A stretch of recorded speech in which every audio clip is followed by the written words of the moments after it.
I'm in a bookshop. I'm not in my house. I'm in a bookshop, an honest to God bookshop. I'm hoping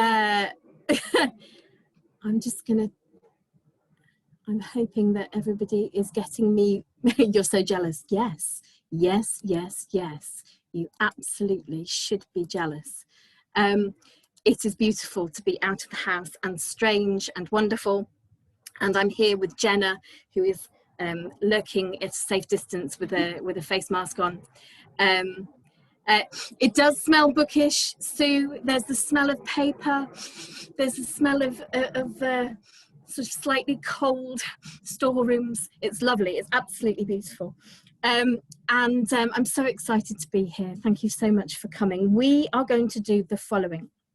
I am going to read for about 10 minutes.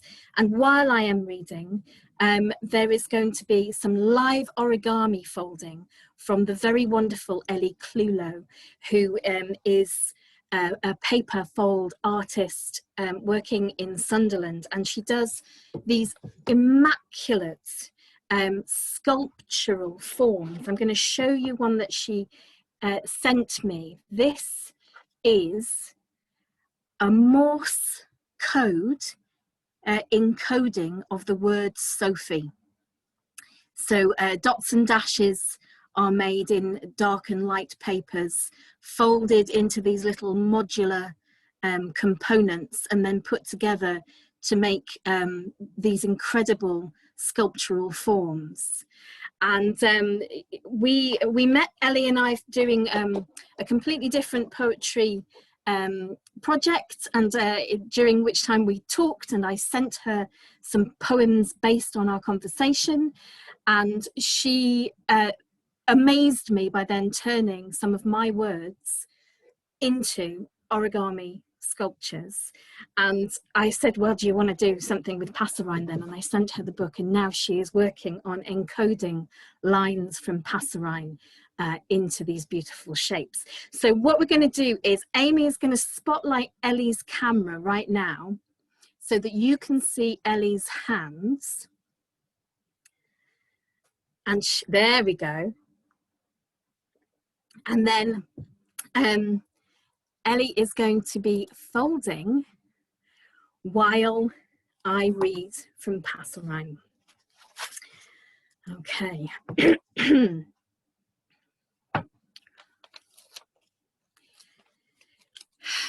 Dear Sophie, 8th of June. The clouds today are precarious heaps, broken in by the sun into flocks of witless cumuli. I walk to the lake, slow as a banyan grove, every step careful of terrain, of bog, of the firm black and sloppy khaki of old and new sheep shit. Since the Buddha tree blew down in January, someone has built a labyrinth of river rocks.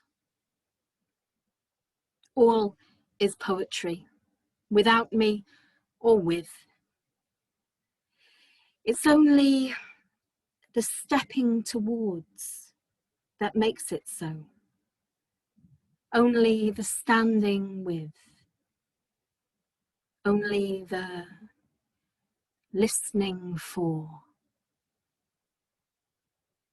Once we lay together on our backs, on the summer grass in Heaton Park, and the watching together of the overhead clouds was a being with each other. Pain, guilt. Your womb, a nest made of bird bones, hollow and feather-light as a brown passerine. It was always yours to fill. It was always yours to empty.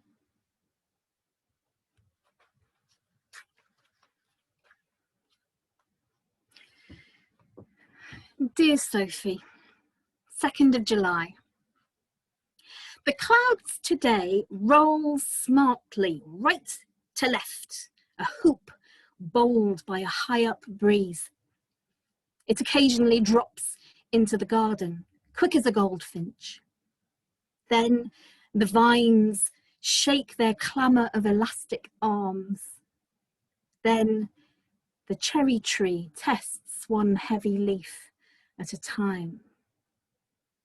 Along the back fence, the roses turn as brown as washing up foam slurried with grease. But the Gothic oxalis has decided to thrive, and the fuchsia is churning out ballerinas. I read a poem where a man leaves his job to stand in a cathedral of trees, which is nice, but who will pay the electric?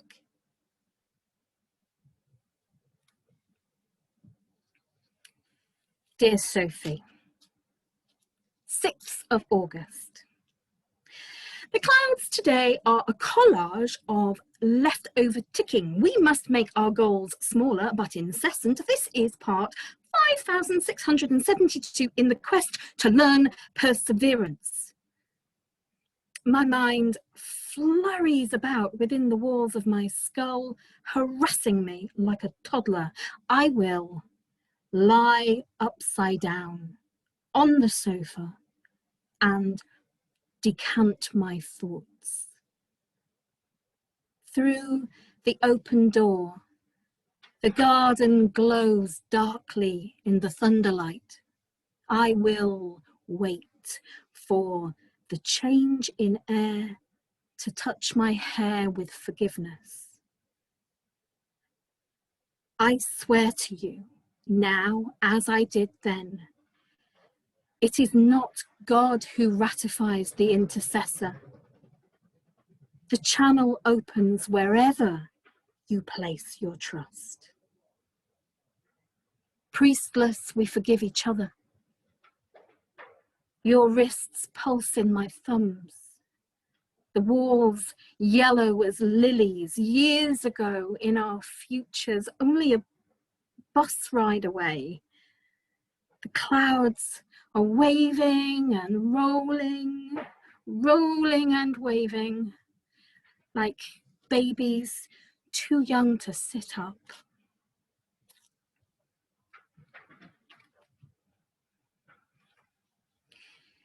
Dear Sophie, 11th of August. When he's wounded and close to death, Tolstoy's hero lies collapsed on his back, staring up at the sky. The clouds roll over him, and the battleground strewn with corpses. They roll over the death cries of the defeated and the celebrations of the victorious. On and on they roll. The world only asks us to love it, he realizes. The world is easy to love. For love of birds, I chase cats from the garden. Still no wren this year. Severed head, cloud burst of feathers, claw lacuna on a back doorstep. The winds have punched holes through the migrations. Thousands of passerines have fallen short, arrowheads slackening, dropping through clouds into the charnel house of the Mediterranean. Tiny birds flocking to the drowned hands.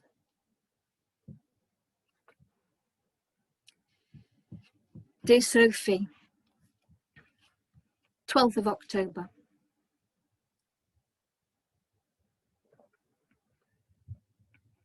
They say the human soul weighs 21 grams, though the experiment was flawed. We accept it not as fact, but as poem. A tidal breath from the crackling black depths of the lungs might tip the scales as much. equivalent to coughing up the head of a blown rose, or 4 wooden clothes pegs, or 27 buttons in shades of mauve, or a flight-stripped ortolan bunting. Once recovered, the bird weighs a soul plus a teaspoon of sugar. Force-fed in darkness, it doubles and bloats until the gentlest touch snaps its throat. Roasted, it is eaten whole. When I think of you, I always end up thinking about the birds. Dear Sophie, 16th of October. Passerines are perching birds, recognisable from their feet. Their grip is automatic, unaffected by their sleep. The oldest global group of them is called the Corvides, and sat upon their special branch of the taxonomic tree are whistlers and bellbirds, whipbirds and butcherbirds, boatbills and wedgebills, painted berry pickers, tillers and currawongs, figbirds and ploughbirds, vangers and ifrits, tiny jewel babblers, shrike tits and drongos, and fantails and apostle birds, ioras and boobles, birds of paradise, wood swallows, flycatchers, ravens, crows and blue jays, and here the Bornean bristlehead is tentatively placed. P.S. That's just a bit fun for your boy.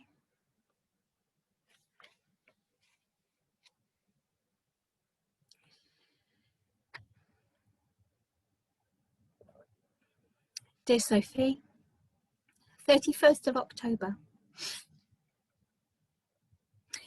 Sky as poison jar. Sky as linen. Sky as nothing at all. My shoulder blades sink like pyramids hold under the waterline. May I be happy, my mantra, meaning may I desire nothing at all. On the vine, the green grapes stare their shade at me, hard little eye stones. They know I desire everything, but you can't take it with you. I dreamt I was a human-shaped thing, but judged faulty, my speech chip corrupted, my feet unable to grip. 3 tons of feathers won't budge my heart. In Pharaoh's tombs, they found unguent jars, still fragrant with cinnamon and mastic. Burroughs was buried with a joint and a sword stick. Oh, and a fedora. Warhol with a bottle of Estee Lauder. Leonard Bernstein took a lump of amber. Some horse tribes left bird grain in their burial chambers.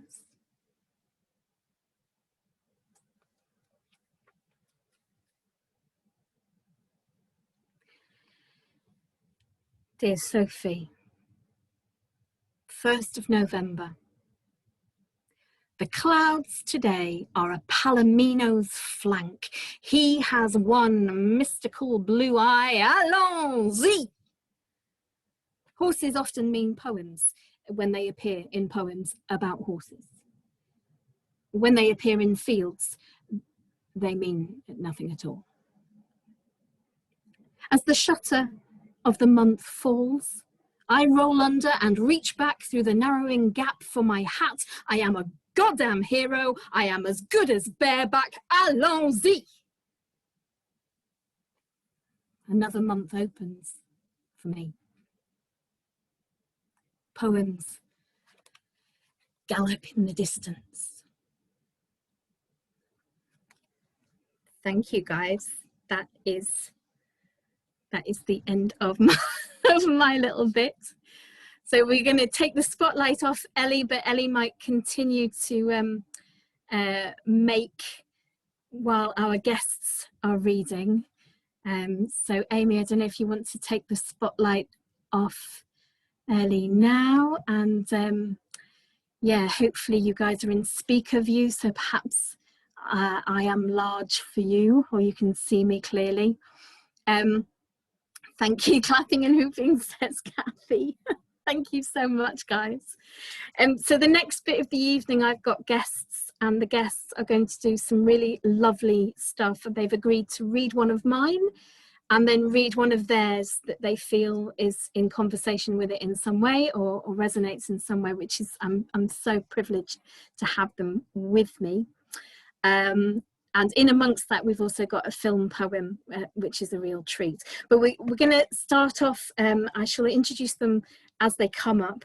And I'm going to start with Alice Frecknall. Now, I need to tell you about Alice because she is a wonderful poet, and she has just had a collection accepted by Outspoken, which is going to be released later this year, called Somewhere Something is Burning, which is a killer title.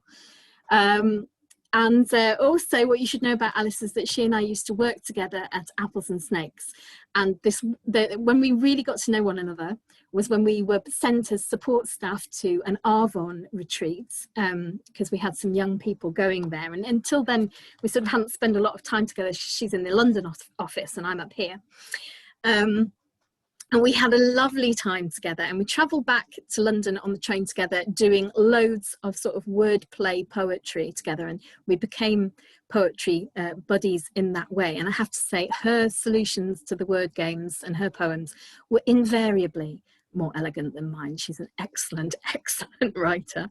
Yeah, she's here, and I want to thank her for being my beta reader and for asking me great questions about the first iteration of this collection. So without further ado, please welcome, and if you want to unmute and show your face and perhaps come to the fore, Alice Frecknall, and I will share your poems, Alice. Thank you, Kirsten. Oh, what an amazing reading. Thank you for that. And just this collection is so stunning, and it's wonderful to see it in this version. I remember talking about these poems with you whilst we were on that retreat, and then to read it again in its full form, and then to read it again in its physical form is just such a privilege, and I've just found myself smiling so much throughout it. So yeah, to choose one poem was quite a task to share from it, but this is the poem I've selected, and then I'll follow it by one of my own that I think just speaks to similar themes that I found kind of coming up in the book. So this is the piece I've selected.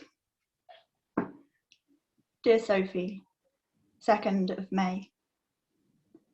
If there were only a way to hold it all, the lit and unlit windows of the night, the desks and checkouts of the day. Across the lap of the Alps, a cyclist grips the wound cloth of her handlebars. A fan of tendons articulates the effort of the climb, her sweat, a holy oil. In a red house, in a hollow of snow the height of a child, 10 years old, her father puts a milk pan on the stove. The world smells of smoke and wet wool. On the shining autobahn, a man opens his engine to dangerous limits, feeling how his wings spread wide as a condor, the song on the radio close to ripping him apart. In the TV, a woman cries over spilt powder and cathedrals.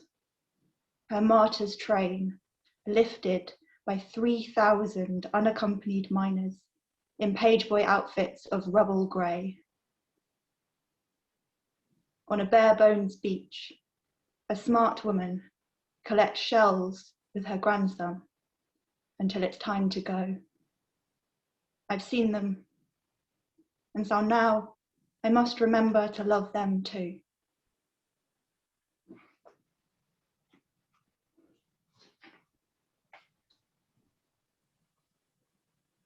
Stockpiling. Under my pillow, a wooden fork and a squirming tooth, wingspan of a kite, and the smell of salted sky and orange. Before you go, tell me again about how to keep paint alive. And I promise not to say I know this, about the spray bottle and fine quenching mist. There are laughter lines in every pair of your shoes. Stepping aboard the toe caps, I hug air in want of your waist and wait for them to lead me in a staggering dance. One item at a time, the furniture turns into paper cutouts. The dining table pasted in from an IKEA catalogue, floorboards a repurposed advertisement for fencing. The pictures have regressed to commercial shots of unbelievably happy people. And there's something off with the windows. See how the weather comes right in. An assembly of trees, grass, ants, birds, a robin, chest military, a rabbit scrabbling at the door, claws scoring the painted wood, keeping count. And me, a child in a hand-me-down swimming costume, learning to dive by throwing a brick and watching as it sinks. Thank you. And congratulations again, Kirsten, on this beautiful collection. Oh, thank you so much for being there and happy, and thank you so much for sharing that poem, Alice. That was just so beautiful. Really, really wonderful. And we're going to have a chance, people, to ask questions and converse at the end. And obviously you can ask me a question, but you can ask questions to the fantastic people who are with me here as guests as well. So store them up and remember what you want to say. And we'll have a chat at the end. Thank you so much, Alice. My next guest is a very fine poet, a very beautifully crafted poet, and I am very happy to say also a really, really, really good friend whose opinion I value and who has in the past been a very careful reader of my work, a very inspirational reader of my work, generous with her time and her attention, and also is unfailingly moral support for me in everything that I do, and I love her dearly, and I'm very, very happy that she felt like she would like to do a film poem from one of the poems in Passerine, which is a discipline, an art form that she's just she's experimenting with right now. So I'm going to actually share her film right now, and then I'm going to bring her up to read one of her own very fine poems. And now I feel like I can't find her film because did I even have it open? You're going to have to bear with me 1 second. Honestly, Kirsten, you say all of these things and then you forget to do the one thing that you need to do. Hold on. I know it's here somewhere. Hold on. I know it's here somewhere. Hold on. I'm just gonna sing to you. I don't know why that has stopped, but I'm gonna get it open now. Dum, dum, dum. Here it is. Okay, so stop there. Right. Okay. Thank you for your patience. You know, we're all tech wizards, really. You know it, you know it. Okay. I'm going to share this. Okay, hopefully that should now show for you guys.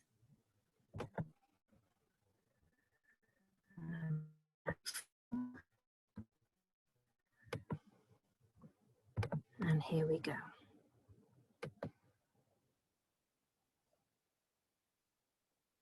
Dear Sophie, 4th of March. There's a leaf-dank ginnel of clot from Ebor Lane to Oakworth, cobbles slick and treacherous under the mud.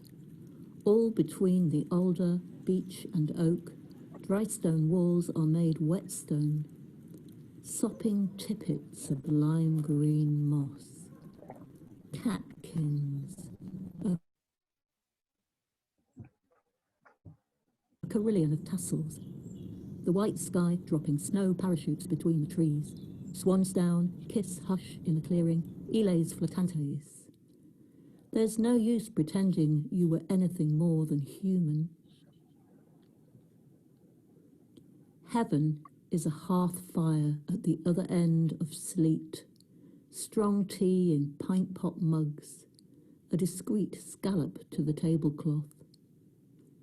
To get in, you must open the thickly brown gloss door, pressing down the spatulate thumb plate of the old latch. More of us could name the stages of grief than could anatomize this lock. Is it pointless to name the parts of an ordinary life? There was a day, there was another. We were alive and didn't dwell on it. Time flowed quietly when our backs were turned. We moved from hour to hour like a checklist.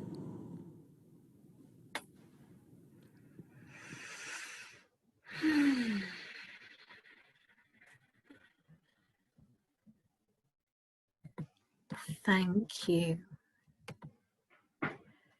Thank you so very, very much, Jo Colley, the fantastic Jo Colley, the talented and creative Jo Colley. Would you please put on your camera and unmute yourself and come and speak one of your own lovely poems to us? And I will share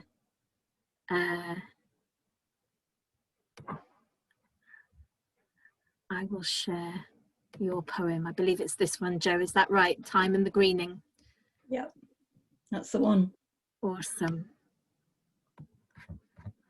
Might have to go down, but there we go. Go for it, kiddo. Okay, just like to say that actually when you watch the film in sync, it's a little bit better than that. So you might want to look it up on Vimeo, which is where it's living at the moment. But anyway, thank you very much, Kirsten, for inviting me tonight to read from your brilliant book. I really, really love what you've done with this collection, and thank you to Bad Betty as well. It's such wonderful poems and lovely to hear them and to be mesmerized by origami also. So I think this one, you know, Time and the Greening, I've been obsessed by time for this whole past peculiar year. So, and I think that, you know, obsessions with time come out very much in Passerine too. So I hope there is a chime here. And this was written in April last year when there was kind of no mechanical sound, really, just other stuff. So, Time and the Greening. Time makes itself visible in green. First, a grey tunnel, and then in tiny increments it begins. You can hear the leaves unfurl, millimetre by millimetre, on branch and in the hedges. Insistent whisper as a crowd forms and the chanting begins. There is no human noise beyond the tip-tap of footsteps, no engine, no machine beyond the heart, the swell of birdsong, marking out spans of seconds and minutes as the planet evolves, revolves, moves only in a circle now, no forwards or backwards. White joins from tight pearls to a wedding of blossom, blackthorn, hawthorn, crabapple, garlic flowers, a carpet of white violets, a white scent, a sweetness. The umbelliferous offer their various platters, a feast of green and white, and still the only sound is blackbird, is pigeon, is blue-tit and chaffinch, is robin. Light filters through and petals shimmer and fall, become carpet, become food. Rain and frog beginnings in pools shaded by low branches. Round and round the path, the wheel, the cycle, the carousel, the reassurance to be part of this birth, this death, this renewal, to speak no other language but breeze, leaf, blossom, birdsong, and this. Thanks very much, everybody. Thank you so much, Jo. I thought that chimed a lot with me. The white blossom, which comes up in mind, the circularity, the renewal, definitely, definitely, definitely. Really beautiful. Thank you. What a gift. Thank you so much. And what a lovely poem to segue into our next guest poet, who is Jane Lovell, who is just such a phenomenal observer of natural process. I've just finished reading her award-winning Indigo Dreams collection, The God of Lost Ways. And Jane and I sort of have connected online, but never actually been in the same room together at the same time, which is amazing. But I loved her poem called Starlings so tremendously when I first saw it online, that I sort of have been fangirling ever since, and sharing that poem in particular ever since. And there's and her collection is full of this acute sensitivity to the movements of animals through their natural space and through their natural life cycles. And I recently said it's kind of pregnant with death. It's got dead animals in, but they're sort of held within a womb of green. It's quite extraordinary, and I do recommend it. And I'm going to share her writing here on screen now and invite her to again come forward and tell us, read to us. Would you like to start with yours or with the one that you've selected from Passerine, Jane? Either is fine. With yours, actually, Kirsten, if that's all right.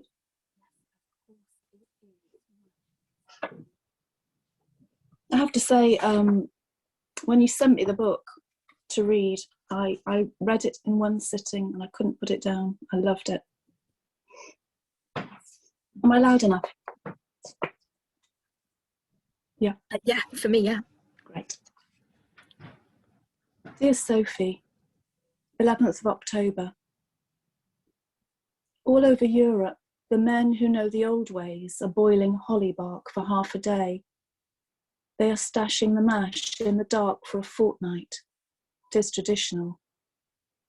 They are pounding the paste and washing off the spelks. They are fermenting for days before they heat it with nut oil. It is traditional. They are painting the wires and the perching boughs.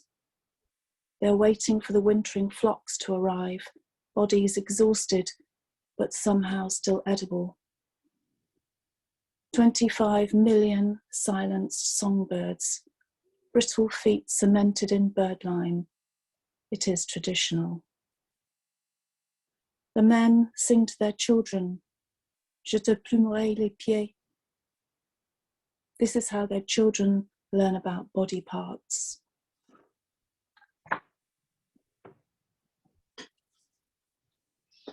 I'm going to stay with plumes, with feathers, and this poem is about the Edwardian fashion of wearing hats adorned not with just feathers, but sometimes the head, wings, and sometimes whole stuffed birds.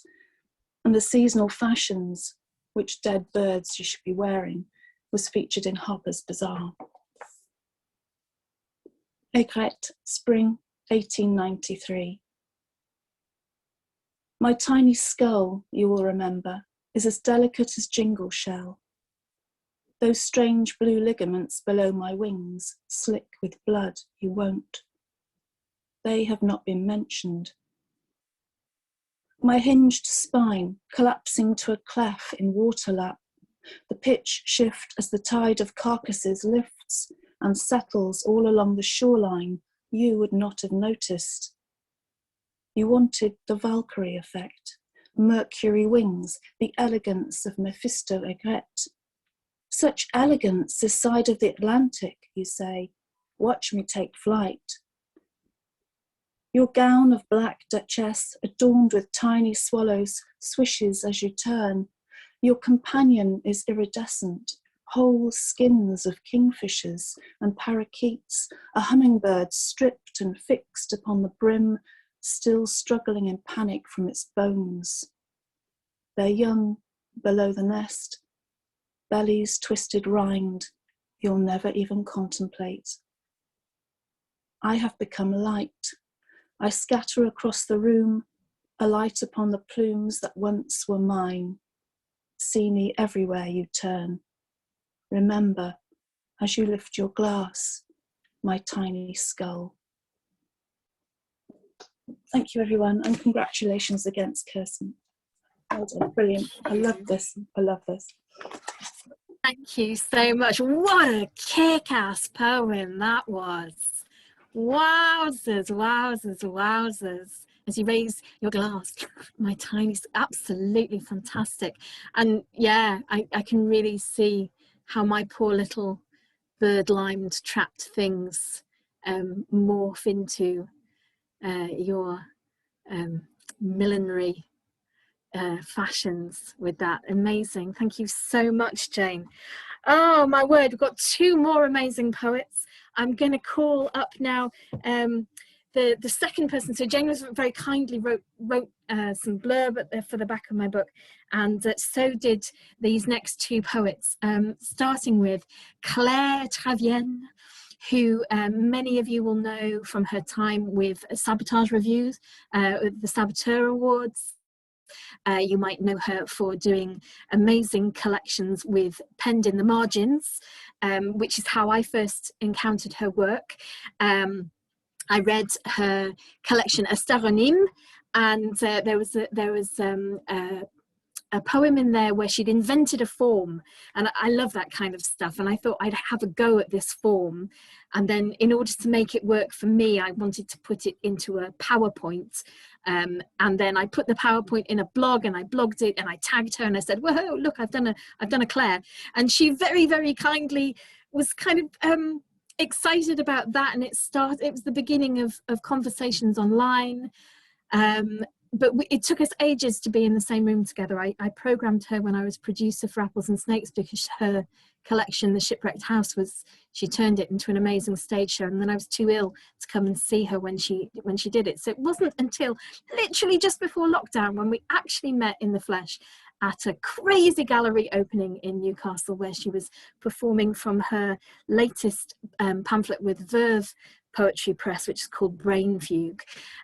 So she's experimental with form, she's bold and innovative, and also she is phoning in from France. She is French. She knows the words that I have used in my poems and will say them correctly. Please welcome Claire, if you would like to unmask yourself, masked poet, and I will share your words right now. Would you like to start with yours or mine? With yours, please. Lovely. Let me scroll down. There we go. May I just say, you were the last poet I think I saw in real life as well, since that Newcastle as well, which is quite... Little did we know, as we sat there watching the shamanic performance arts and the people pretending to be ghosts with little hostess trolleys walking around the Baltic Gallery. Little did we know. What a bizarre but also wonderful last time to be in a room with poets and artists, yeah, before the lockdown. Anyway, poem. Oh, actually, that's not the one I was going to read. It was the 4th of June one with the French words in it, but it doesn't matter. Oh, yeah. So, dear Sophie, 4th of June. The clouds today are storm leavings, rapid indigo ash, bruised from unspent rain. I know the sparrows wake at 4 a.m. because here I am, watching them fertile through the branches of their tree. In the dawn, I am voyeuse, voyageuse, voleuse, volante, vol. Today I leave the sky for another. The clouds stomp along with their heads down, commuters to another town's forecast. I promise I didn't just choose that one because it had French words in it. But, so beautiful to hear them spoken. but I think it was my first crush. I mean, I kind of had a crush from the first page of your collection, but this one also, I just, yeah, fell in love with it. So I was pleased that it wasn't snapped up by somebody else. And so now my poem, which is, that was the summer that slates fell off my body like dandruff. That was the summer that slates fell off my body like dandruff. Every brick of me dismantled and scattered. I found my arm in the roof of a church. The neighbors collected my fingernails and brought them to me in a glass jar for when the time is right. That summer exploded my insides out. Was I the city? I felt myself in every street, but nowhere either. My blood was draining down the pavements with the rain. Each bullet in the wall echoed back into my skin. I poked my bones. All of us haunted down the streets looking for our missing limbs. The weather grew so angry within us, we started spitting hail. Every Tuesday to the market, we gull-gathered from stall to stall. It was a miracle the way our legs could carry us from place to place, our wings clipped and useless. We opened our mouth to speak and only rain came out, dull, grey, roof-like. We are forgetting the names of colours, the way they used to bubble out of our bodies and wriggle through the windows. Our footprints leave ash, if anything at all. We must press ourselves into the very walls, hide our feathers from them. A flash of red and all is lost. There is still so much to lose.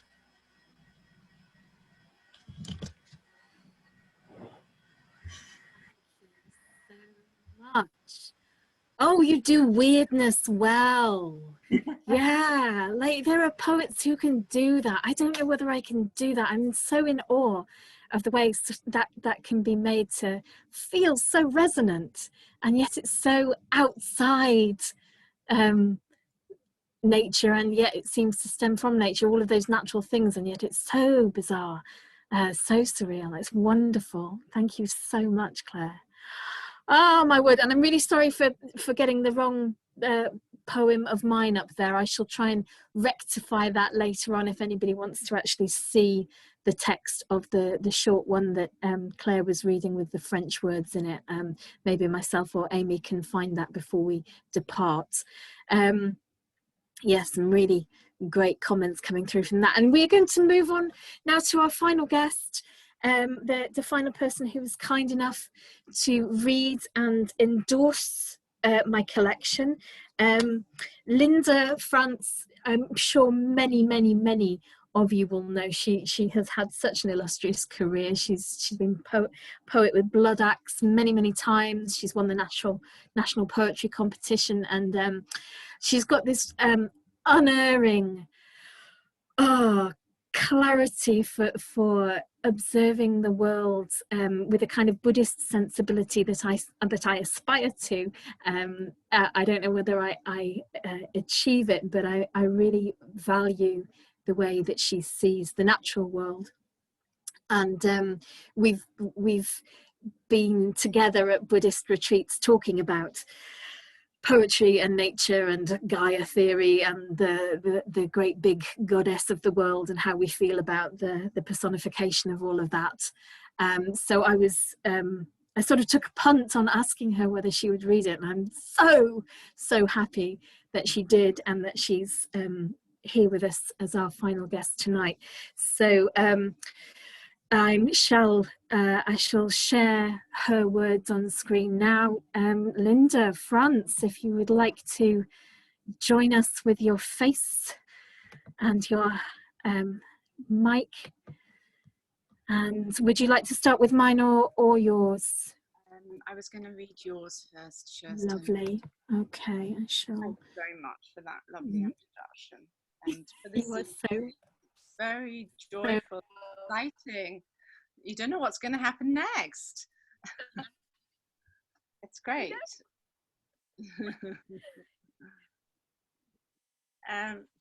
So I just want to add my congratulations and blessings to Kirsten for her very fine book, and to Amy at Bad Betty Press as well for making such a lovely job of it. And it's interesting, Kirsten, that you say Passerine. I say Passerine. In my head, it's Passerine, but I think we can choose. I think so. I always used to say Passerine in my head, and then I looked it up and it looked like the phonetics of it actually were Passerine. And then I heard Sandy Toksvig say Passerine, and now on QI, and now I don't know what to think. So let's just go with whatever. Yeah. So I quite like that it can be either. It's part of its shape-shifting and restlessness, which was why it's such a perfect image and such a perfect title for this book, because all the poems in it, the whole book, enacts a kind of cycle of transformation, and all the individual poems in themselves are like little acts of transformation, which I love very much.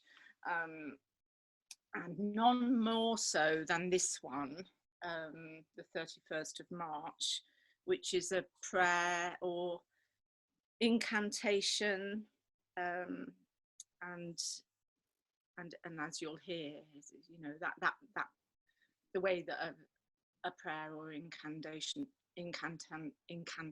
wishes for some transformation to occur.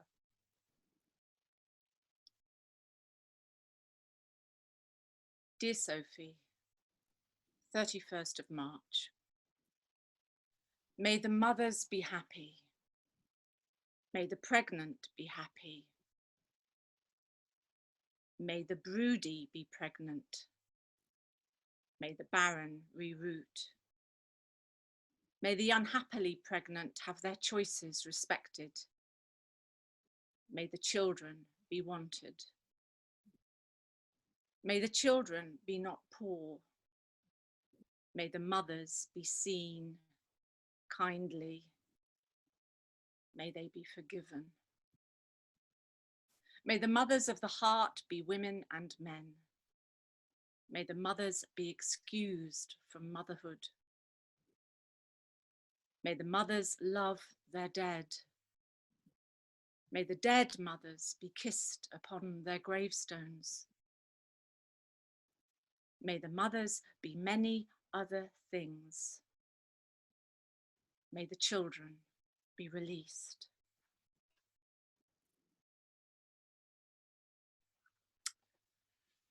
So as my companion piece, I wanted to read another invocation, in this case for the Tibetan Bodhisattva Tara. In this incarnation, she's white Tara, and she's goddess of healing and compassion, and she knows all about transformation. So this is for Kirsten and her book, and for all of us here tonight, and everybody who's riven with loss, so many of us at this time. Tara. See how her eyes are like gulls, gliding across the white mist of her face, or whales swimming in the deep of it. So liquid is her skin, her hair hesitates to begin. Her nose studies the curled petals of her tiny lips and decides to name everything lotus and lily and open. What can you do with a woman like that but lay your head in her lap and breathe the heat from her belly, the in, the out of it. Bring her the courage of your sadness, because that's all you have left, and let the calm weight of her hand soothe you, her total absence of drama and facade. The map around your sternum you try to keep fixed, she melts, matching you breath for breath. You are molten gold, older than angel hair. You've lost all your edges. Which one of you lifts up her head? Borrow her crown, those flames. Your neck will be a column of air. Wish all the people wisdom. Wish them well. Thank you. Thank you very much. Thank you. I just had to do a huge, big sigh. That was just what I wanted to end on. Thank you so much. Absolutely beautiful, Linda. So this is the weird bit about the Zoom room, isn't it, guys? Because this is normally when we'd be seeing each other, and I know there's loads of comments to look at in the chat. But if anybody would like to, maybe not unmute because that's quite chaotic, but please do feel free to show your faces and give a round of applause or put comments in into the chat. And thank you all so very much. You have been so attentive. I could feel through the airwaves that you were attentive. You have been listening to all of us for an hour, and if that's enough for you, I fully understand. Don't feel shy if you need to pretend to be here, turn off your camera and actually go and have a cup of tea or leave or whatever it is that you want to do at this point. I know, not that I ever do that. But if anybody would like to talk further, ask me or any of my guests a question, you could put it in the chat right now, and I'm going to kick us off in a kind of here's how you do it style by just asking a quick question of lovely Ellie, who now is here with her actual face and not just her skilled hands. And Ellie, could you explain to these wonderful people what you hope is going to happen next for the paper folding and the poetry? Well, firstly, thank you for having me along tonight, and congratulations on such a fabulous collection. And immediately next is I will share what I was making earlier, which is another small Sophie sculpture. In terms of what happens next beyond tonight, what I'm working on at the moment are a collection of invited responses to your poems. More Morse code, more modular origami, but on a much larger scale, and hoping to have an exhibition in person. We might finally get to meet and maybe do something similar to tonight, but in person with people, with folding and with poems, and doing that at Pop Rex in Sunderland, who are kindly up for hosting something. And then, oh gosh, shall we talk about the dream? The dream is really big origami, filling a room with poems and origami flowing through a space, and yeah, music maybe as well. And that's the longer term thing that we just want to make happen. We do want to make it happen, and we had lots of chats about those amazing photographs of sort of superimposed birds in flights that end up looking like spirals, and how much it resembles Ellie's work. And we were thinking about basically having migrations of modular origami with my words coded into it all along the ceiling of this beautiful church in Sunderland. So if you could all just virtually hold your hands like this in a seance style around the Zoom room. Yes, lovely. And if we could now manifest that amazing artwork and the funding for it. The funding for it. Thank you. Lovely. Now that's definitely going to be a thing. So thank you everybody for the comments and the things that you're putting in. I know some people have headed off. Is there anybody who would like to either unmute and ask a question or put a question in the chat at all? Now is your moment. There is no stupid question. Whatever you'd like to say, and if not, that's fine. We'll just go have a drink independently rather than going to the pub. That's shit. What influenced the theme of Passerine? So Sophie, this is what influenced. So this is Sophie. Here's Sophie. I should probably, sorry, I shouldn't give you her son, but that's Sophie. And that's Sophie. That's actually a poem that's in there where she can't believe that he's real. That's after she gave birth. Sophie was a friend of mine. I do not claim to be her best or her only friend. She was much beloved by many people. And she died. She died, Caroline, really suddenly. She had grand mal epilepsy. And I hadn't seen her for 5 years because we were shit at keeping up with one another. She was as bad as me because she travelled. She was French, but she studied art in England, and then she came up north and we lived in the same house a couple of times.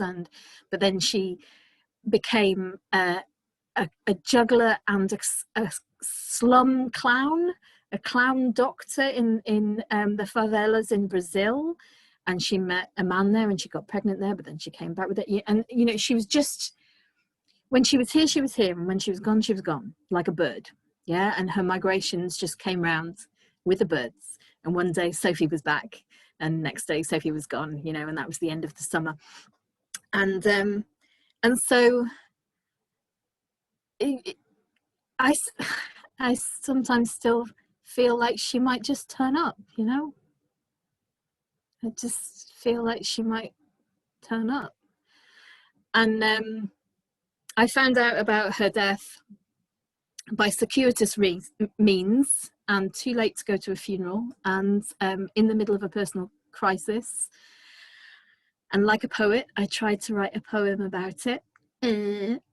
Poets, we are grim. And I couldn't write a poem about it, and I couldn't write a poem about it for 2 years. And then the pressure got too much and I had to write. I thought about her, but actually what I had to do was write to her. That was the only way through. And it was the only way through a real poetic crisis for me as well, where I just was hating everything I was writing. And it kept getting published and I hated it. It was revolting.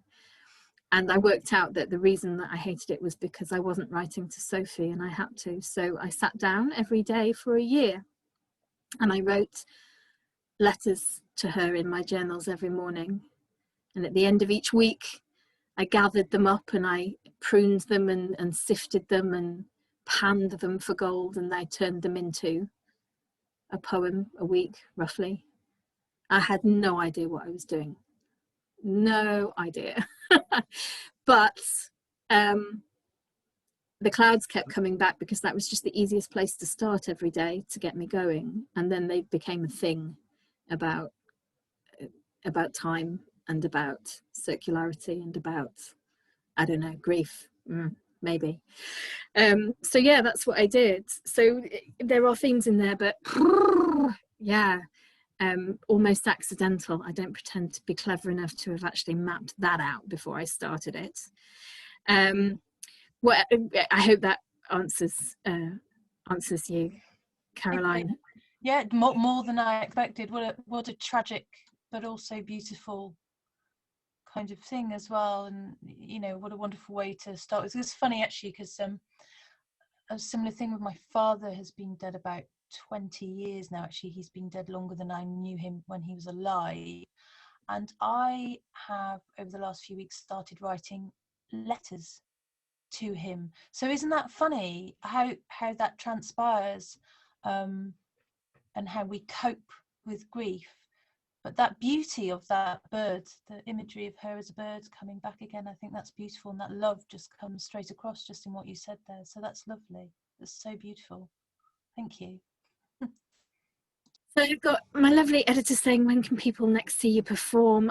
Oh my God, when it's safe. I don't know. I don't know. I haven't got anything lined up at the moment, but you know, I'm happy to jump on anybody's digital event and come and bring them down with some grief poems. I was so worried about you guys tonight that you would just get sucked down a horrible chute of grief, that I brought my emergency rabbit ears for cheering people up, just in case you needed to up the energy a little bit. So, you know, so yeah, guys, just anybody who knows of a digital event going, I'm available for weddings and bar mitzvahs. I'm available. Oh, blimey. And what else have we got? Lovely comments from everybody. Julie saying, Kirsten, would you read one more poem, please? How do people feel about that? Yeah, right, okay. Well, should we say that this will be the last thing of the night? So if anybody wants to slip a question in right now, they can do so. I'm going to give you a countdown of 10. And then if you haven't done it, I'm just going to read a poem, then we shall all scatter into the winds, okay? So 10, 9, 8, 7, 6, 5, 4, 3, 2, 1. Right, okay, poem it is. Right, you've had your chance. Okay, I'm going to read you this one because it's towards the end of the book, but it's actually one of the first ones that I wrote. And I wrote it at the Buddhist Retreat Centre, where Linda and I have both been. I wrote it at Dharna Kosha, and it incorporates lines from the poem by Thomas Tranströmer. And it's 5th of May, Dear Sophie. I stepped ashore one May night. The waters warm around my ankles, the shingle crunching underneath my keel. In the cool moonlight, the low bulbous cliffs were illuminated, their folds and fossa thrown into black relief. I looked for the slim crevice where grass and flowers were grey camouflage for the near invisible entrance that would lead me deep inside the rock. But the scent was green of the sea all upon me, confusing me, sealing my breath, and the sounds, the inky sloshings were turning me from my bearings.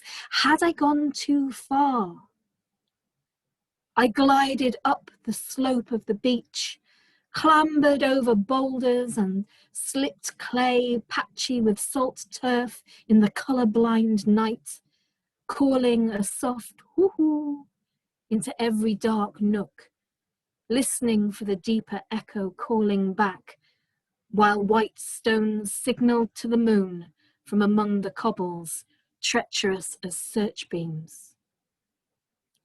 A period of time, a few minutes long, 58 years wide, had kept us apart.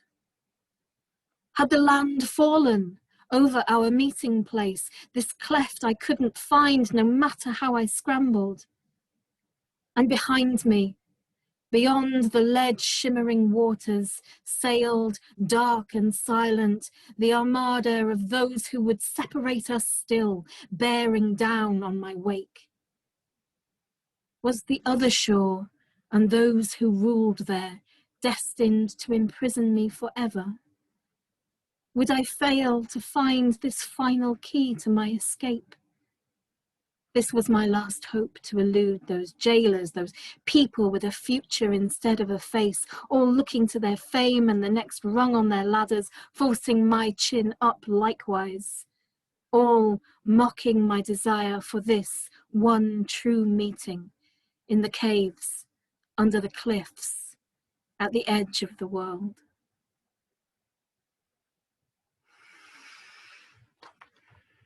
Thank you, everybody. Thank you very much, and thank you very much for your kindness and your comments. Thank you, Pete, for that. And there's some pictures coming up and some links to Joe's film poem. Yeah, I'm really, really humbled that you're all here. I don't know, Amy, if you want to stop recording, everybody can just turn the microphones on if you like, and we can just have one.